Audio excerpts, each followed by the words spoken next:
வணக்கம், நான் doctor Edwin. இந்த வீடியோவில் நம்ம அடாப்டபிலிட்டி அப்படின்னு சொல்லக்கூடிய ஒரு குணத்தை பற்றி தான் நம்ம பார்க்க போகிறோம். அடாப்டபிலிட்டி அப்படின்னா நம்ம சூழ்நிலைக்கு ஏற்ப நம்ம சில விஷயங்களை மாற்றுறது. அது நம்மளோட கேரக்டருக்கு மட்டும் கிடையாது, நம்மளோட உடம்புல இருக்கிற சில பாகங்களுக்கும் அது பொருந்தும். உதாரணத்துக்கு நம்மளோட ஜாயிண்ட்டுக்கு அடாப்டபிலிட்டி நார்மலாகவே இருக்குது. அது எந்த அளவில் இருக்குன்றதை பொறுத்து தான் நம்மளுக்கு டிஎம்ஜே பிரச்சனை வருமா வராதான்றது இருக்குது. உதாரணத்துக்கு நம்ம யூஸ்வலி என்ன சொல்லுவோம் அப்படின்னா, இந்த தாடையில் அடிபட்டுடுச்சு, இல்லை உங்களுக்கு நீங்கள் பல் வச்சது ஒழுங்காக வைக்கலை, பல் எடுத்துகிட்டு வைக்காமல் இருக்கீங்க, இது மாதிரி சில மாற்றங்களை நீங்கள் ஏற்படுத்தும் போது உங்களுக்கு இந்த டிஎம்ஜே பிரச்சனை கூடுதலாக வரும் அப்படின்றத நம்ம சொல்லுவோம். ஆனால் நிறைய பேருக்கு பார்த்தீங்கன்னா, அவங்க கீழே விழுந்து ஆக்சிடென்ட் ஆகிருப்பாங்க, இந்த தாடை எலும்பு ரெண்டாக உடஞ்சிருக்கும், நிறைய பல் எடுத்திருப்பாங்க, பல் வச்சிருக்க மாட்டாங்க, பல் ஃபுல்லாக கெட்டியிருப்பாங்க, அது ஒழுங்காக இருக்கணும்னு கிடையாது, ரொம்ப கட்டியானதாக சாப்பிடுவாங்க. இந்த மாதிரி என்ன பண்ணாலுமே அவங்களுக்கு அந்த டிஎம்ஜே பிரச்சனைன்னு சொல்லக்கூடியது வராது. ஆனால் அதுவே இன்னொரு குரூப் ஆஃப் பீப்புளுக்கு பார்த்தீங்கன்னா, ஒரு நாள் மட்டும் எதாவது ஹார்டாக கடிச்சிருப்பாங்க, இல்லை கீழே விழுந்து லேசாக தான் ஒரு அடிபட்டிருக்கும், பட் அவங்களுக்கு ஈஸியாக இந்த டிஎம்ஜே பிரச்சனை அதிகமாக வந்துடும். அவங்க அதனால் ரொம்ப கஷ்டப்படவும் செய்வாங்க. ஸோ ஏன் அப்போ எனக்கு வருது, ஏன் இவங்களுக்கு வரல அப்படின்ற மாதிரி ஒரு கேள்வி இருக்கு இல்லையா? ஸோ அதுக்கு காரணம் தான் இந்த அடாப்டபிலிட்டி அப்படின்னு சொல்கிறது. அதாவது சந்தர்ப்ப சூழ்நிலைக்கு ஏற்ற மாதிரி நம்மளோட உடம்பு சில விஷயங்களை மாற்றம் ஏற்படுத்தி அதை ப்ரொடெக்ட் பண்ணிக்க பாதுகாக்கும். அது சில பேருக்கு அது நடக்கும் அதிகமாகவே, சில பேருக்கு நடக்காது. இப்போ உதாரணத்துக்கு ஒரு 5 குழந்தைங்க ரோட்டில் போய் மழையில் நனைஞ்சிட்டு இருக்காங்க அப்படின்னா, அந்த 5 பேருக்குமே காய்ச்சலோ இல்லை உடம்பு சரியில்லாமல் போகிறதோ வராது. அதில் 1-2 பேருக்கு என்ன மழையில் நனைஞ்சாலும், எத்தனை தடவை அவங்க வெளியே போய் விளையாண்டாலும் அவங்களுக்கு அந்த எதிர்ப்பு சக்தி அதிகமாக இருக்கும். அந்த அடாப்டபிலிட்டி இருக்கிறனால அவங்களுக்கு எந்த ஒரு நோயோ எந்த ஒரு பிரச்சனையும் வர்றதில்லை. பட் சில பேருக்கு லேசாக அந்த மழை தண்ணி நம்ம மேலே பட்டாலுமே உடனே ஜலதோஷமோ இல்லை காய்ச்சலோ வருது இல்லையா? அந்த மாதிரி ஒரு குணம் தான் இந்த டிஎம்ஜேல இருக்கிற அடாப்டபிலிட்டியும். ஸோ இந்த அடாப்டபிலிட்டி நம்மளுக்கு நல்லதாக இருக்குது அப்படின்னா, நம்மளுக்கு பாடியில் சின்ன சின்னதாக வர பிரச்சனைகளை அதுவாகவே டேக்கிள் பண்ணி அந்த ப்ராப்ளம் நம்மளுக்கு ஒரு வலியாவோ ஒரு பிரச்சனையாவோ வராத மாதிரி அதை நம்மளை பாதுகாத்துக்கும். அதனால தான் யூஸ்வலாக என்ன ஆகும் அப்படின்னா, அந்த காண்டெல்லா ரீமாடலிங், அந்த கீழ்த்தாடை இருக்குல்ல, கீழ்த்தாடையிலேருந்து வர அந்த 2 டிஎம்ஜே ஜாயிண்ட்னு சொல்லக்கூடியது, அந்த எலும்பு கொஞ்சம் கொஞ்சம் அதோட ஷேப்பை மாற்றம் ஏற்படுத்திகிட்டே இருக்கும். நம்ம இப்போ ஒரு 18 வயசில் உங்களுக்கு ஒரு எக்ஸ்ரே எடுத்து பார்க்குறோம், அந்த காண்டைல்னு சொல்லக்கூடிய எலும்பு எப்படி இருக்குன்னு பார்த்து வைக்கிறோம் அப்படின்னா, ஒரு 25 வயசு இல்லை ஒரு 35 வயசு அப்படி ஒரு 10 வருஷத்துக்கு ஒரு தடவை உங்களுக்கு எடுத்துகிட்டே இருக்கும் அப்படின்னா அதோட ஷேப் கொஞ்சம் கொஞ்சமாக மாறுறதை நம்ம பார்க்க முடியும். அதுக்கு மெயின் காரணமே நம்ம ஒரு தடவையும் கடிக்கும் போது அதிகமாக அந்த ஃபோர்ஸ் கிரியேட் ஆகும். 220 பவுண்டு கிட்ட கிரியேட் ஆகும், 200 பவுண்டுக்கு மேலே கிரியேட் ஆகும்னு சொல்லுவாங்க. ஸோ அவ்வளோ பலமாக நம்ம கடிக்கும் போது அந்த ஃபோர்ஸ் எல்லாமே நம்மளோட தாடை வழியாக நம்ம ஜாயிண்ட்டுக்கும் நம்ம பாடி வழியாக போய் வெளியே தான், அந்த பாடியிலேருந்து வெளியே தான் அந்த ஃபோர்ஸ் டிஸ்ட்ரிபியூட் ஆகிட்டு இருக்கு. ஸோ இப்படி அந்த ஃபோர்ஸ் டிஸ்ட்ரிபியூட் ஆகிறது சில நேரம் அளவுக்கு அதிகமாக டிஎம்ஜே ஜாயிண்ட்டுக்கு போகும்போது நம்மளுக்கு அடாப்டபிலிட்டி இருக்குது அப்படின்னா அந்த முட்டு என்ன பண்ணோன்னா, அது கொஞ்சம் கொஞ்சமாக அதோட ஷேப்பை மாற்றி அந்த ஃபோர்ஸ் வேறு ப்ராப்ளமாக கிரியேட் ஆகாத அளவுக்கு அந்த எலும்போட ஷேப் உருமாறிட்டு இருக்கும்.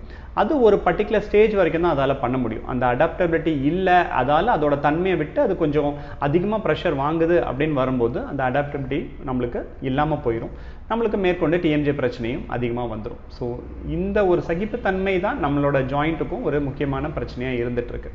ஸோ அதை நம்ம கிரியேட் பண்ண முடியாது. இந்த அடாப்டபிலிட்டின்றது ஒருத்தவங்களோட பாடி நேச்சர்னு சொல்லுவோம் இல்லையா? உடம்பு வாக்கு ஏற்ற மாதிரி சில பேருக்கு அந்த அடாப்டபிலிட்டின்னு சொல்லக்கூடிய சகிப்புத்தன்மை அதிகமாக இருக்கும், சில பேருக்கு அது ரொம்ப கம்மியாக இருக்கும். ஸோ கம்மியாக இருக்கிறவங்க தான் இந்த டிஎம்ஜே பிரச்சனைனால ரொம்ப ஈஸியாக கஷ்டப்படுற மாதிரி வந்துட்டுருக்கு. ஸோ இதை அப்போ தடுக்கவே முடியாது. அப்போ நம்ம என்ன பண்ணலாம் அப்படின்னா, சில விஷயம் நம்ம பண்ணால் இது ஓரளவுக்கு நம்ம மாற்றம் ஏற்படுத்த முடியும். அதாவது நம்மளோட இதுக்கு முன்னாடி நான் சொன்ன மாதிரி தான் அந்த ஹெல்த்தி லைஃப் ஸ்டைல் அப்படின்னு சொல்லுவோம் இல்லையா? நம்ம இப்போ ஹெல்த்தியாக இருக்கோம், நம்மளுக்கு எதிர்ப்பு சக்தி அதிகமாக இருக்குது, நம்ம கூடுதல் டென்ஷன் ஆகாமல் இருக்கும், எல்லாத்தையும் கொஞ்சம் சமாதானமாக ஒரு காமாக ஹேண்டில் பண்ணுறோம், அந்த மாதிரிலாம் சில விஷயம் இருக்குது. நம்மளோட லைஃப் ஸ்டைல் ப்ராப்பராக தான் இருந்துகிட்ருக்கு, ஸ்ட்ரெஸ்ஸான லைஃப் ஸ்டைலில் நம்ம போகலை அப்படின்லாம் சில விஷயம் வரும்போது இந்த அடாப்டபிலிட்டி நம்மளுக்கு கொஞ்சம் நல்லாவே இருக்கும். ஸோ நம்மளோட லைஃப் ஸ்டைல் தப்பாக இருக்குது, நம்மளுக்கு ஒழுங்காக தூக்கம் இல்லை, நம்ம ரொம்ப ஸ்ட்ரெஸ்ஃபுல்லாக இருக்கும், நம்ம ஹெல்த்துக்கு ரொம்ப இம்பார்ட்டன்ஸ் கொடுக்கல அப்படின்னு வரும்போது அது கொஞ்சம் இன்டெரக்டாக இந்த அடாப்டபிலிட்டியை கொஞ்சம் கம்மி பண்ணுறதுக்கான வாய்ப்புகள் இருக்குது.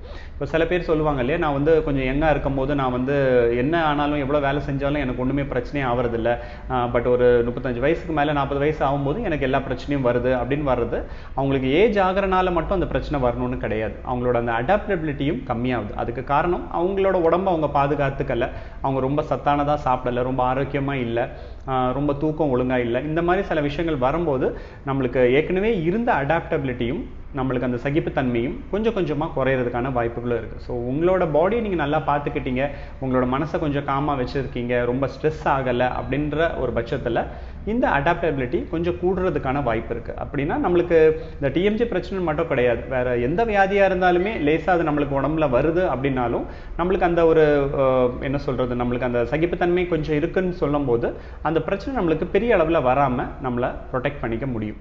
ஸோ இந்த வீடியோவில் உங்களுக்கு கன்வே பண்ணுறதே இந்த அடாப்டபிலிட்டி தான்.